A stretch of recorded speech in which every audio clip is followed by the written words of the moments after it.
Those of you who know me fairly well will not have to be told that I spent Sunday afternoon, Easter Sunday, watching the Masters golf tournament on television. I'll go ahead and confess that the Masters is my most favorite golf tournament in the whole world. Sunday at Augusta National Golf Club is as good as it gets for me in sports.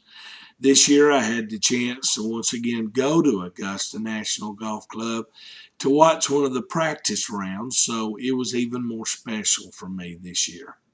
I've actually gotten to know several people associated with professional golf, and one very special friend was actually having a practice round with the eventual winner of the tournament, Bubba Watson. And I enjoyed watching them play. On a practice round, the golfers are much more relaxed. I even watched my friend Paul Tesori joking around with Bubba Watson as Bubba unknowingly revealed the answer to a trivia question Paul had given to his wife Michelle. I vividly remember Paul strutting around the green, yelling at the top of his voice, "Bubba's got a big mouth! Bubba's got a big mouth!" I also remember standing by a father and a son who were telling me their Bubba story. It seems that Bubba had put on a clinic or a camp of some sort for his son and his golf group. Bubba had given each kid a free golf bag. He had signed autographs for them, and most importantly, he had shared with them how Christ had changed his life and how they each needed to receive Jesus into their life. So needless to say, when Sunday came down to the wire, I was glued to the TV and pulling for Bubba to win. How cool would it be for a guy named Bubba, who graduated from the University of Georgia, to win the Masters in Augusta, Georgia? Well, he did it, and he did it in great fashion. 4 rounds of golf had not settled yet who the winner was. They had to go to a playoff. The first playoff hole only revealed the fact that 2 great competitors were playing. Then they came to the second playoff.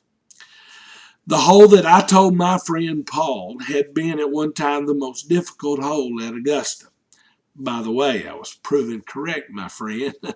I was riveted to the TV set, only to see Bubba hook a ball deep in the woods alongside the fabled 10th hole.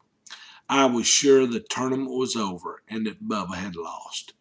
His competitor decided to take a safe shot then with a lower club, yet he too hit it poorly. On his second shot, his competitor couldn't get it up on the green, yet Bubba was still deep in the woods. He couldn't even see the green. Trees lined both sides of him.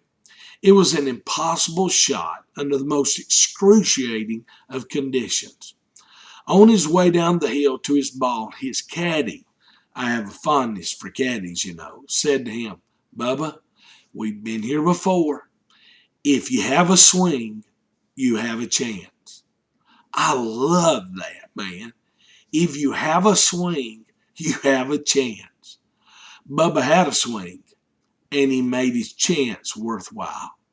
He hit the ball and shaped it around a corner, much like the shape of a banana. The ball peeled its way onto the green, leaving Bubba with the chance to win the fabled Masters. He did win it.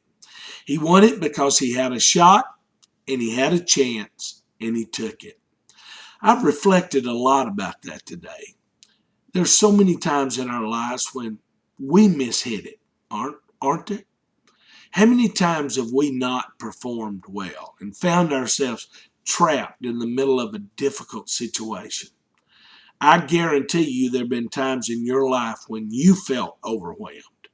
You looked at the circumstances and thought, there's no way out. You thought, I can't make it. I can't come out of this okay. It's too hard. It's too difficult. I'm messed up. Well, the good news is God has given each of us a caddy. That's right.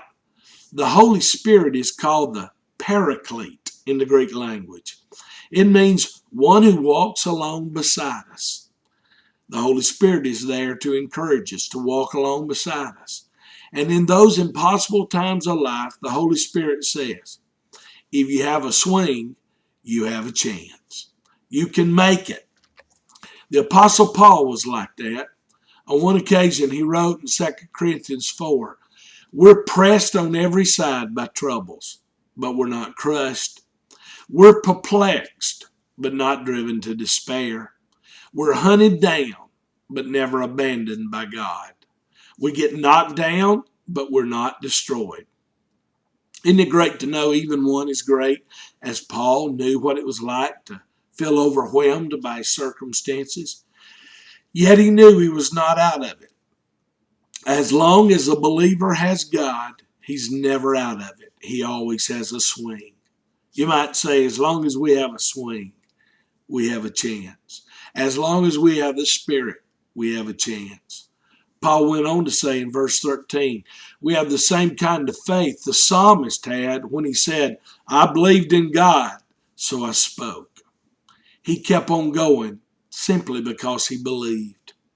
He wrote at the end of that chapter in Corinthians, he said, that is why we never give up.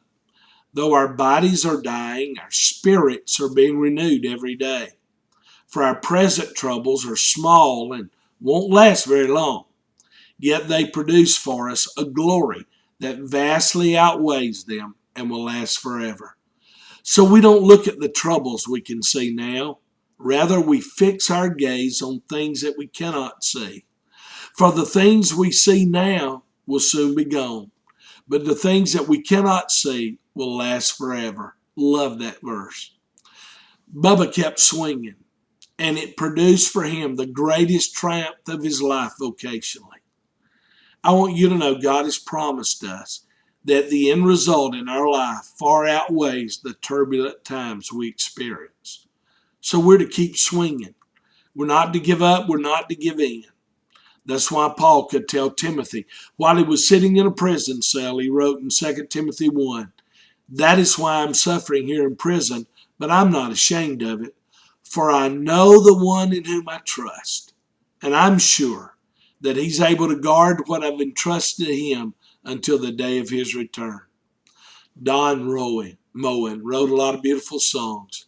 One beautiful song he wrote says, God will make a way. When there seems to be no way, he works in ways we cannot see. He will make a way for me. He will be my guide. Hold closely to his side.